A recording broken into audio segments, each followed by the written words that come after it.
नाक़दीन का ये कहना है कि सियासी मैदान आपके लिए बिल्कुल नया है, आप इस मैदान में नौवारिद हैं, जबकि हल्के की सियासत का तजर्बा आप नहीं रखते। और यही वजह है कि गो के पार्टी क़यादत ने आपको अहम तरीन जो है ये मनसब सौंपा है, सिंध की क़यादत आपके हवाले की है, लेकिन पार्टी के अंदर और पार्टी के बाहर भी बड़ी हैरत इसके ऊपर हुई और पार्टी के अंदर तो इख्तलाफात भी सुनने में आए। तो ये बताइएगा कि अब क्या पोजीशन है और ये कितना बड़ा और चैलेंजिंग टास्क है आपके लिए? मैं मतलब अगर एतराज होना चाहिए हाँ। तो मेरी पार्टी को होना चाहिए। जो सिलेक्शन है वो मेरे कायद की है, मैं उनका कारकुन हूं और ये उनका स्वाबदीदी अख्तियार है। मेरी फील्ड है या ये नहीं है, ये मेरे कायद का फैसला है, जिस पे सब ने लब्बैक लब्बैक कहा है। किसी को अगर किसी और पॉलिटिकल पार्टी को एतराज है, उनको मेरी पिछली सीवी पे एतराज है, तो जाहिर है मतलब उनको एतराज है या नहीं है, होगा या नहीं होगा, उससे मुझे कोई सरोकार नहीं है। हमारे कारकुन खुश हैं इसलिए कि वो मेरे मेरे मेरे मेरे कायद के कारकुन हैं, वो मेरे कायद के विजन के साथ खड़े हैं। वो मेरे प्रेसिडेंट हमारे जो मुस्लिम लीग नवाज के हैं, शहबाज शरीफ साहब के साथ खड़े हैं। हमारी जो चीफ ऑर्गेनाइजर हैं मरीम नवाज साहबा, उनके साथ खड़े हैं। तो मैं तो ये समझता हूँ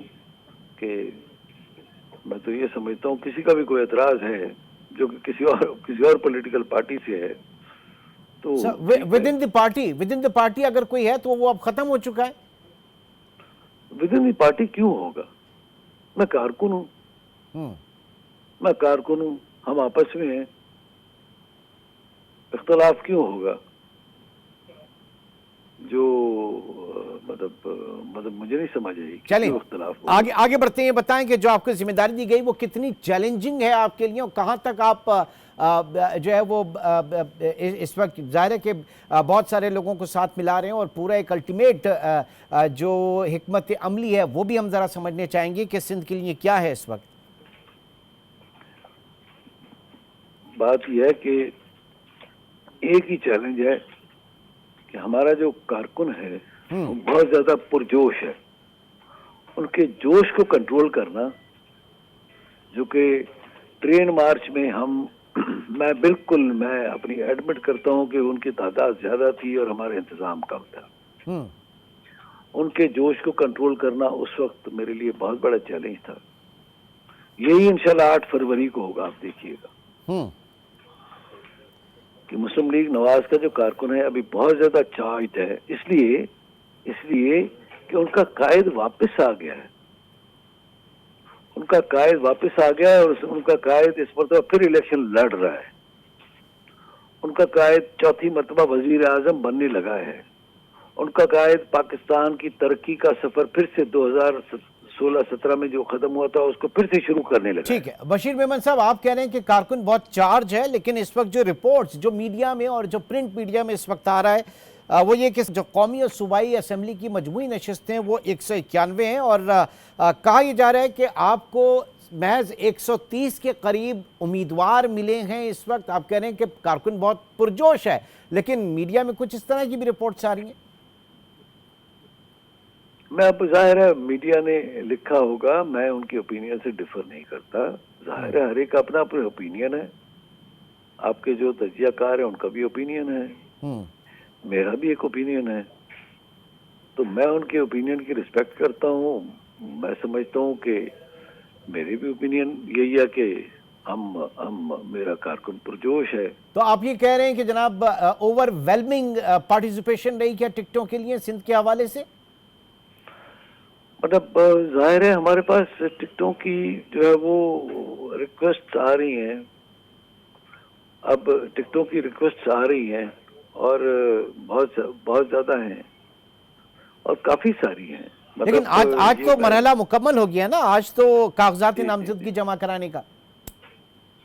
जी जी, अभी तो हमने टिकट्स का पार्लियामानी बोर्ड का हुआ था इजलास लाहौर में, वो कोई 10 साल के बाद मेरे कायद ने किया था।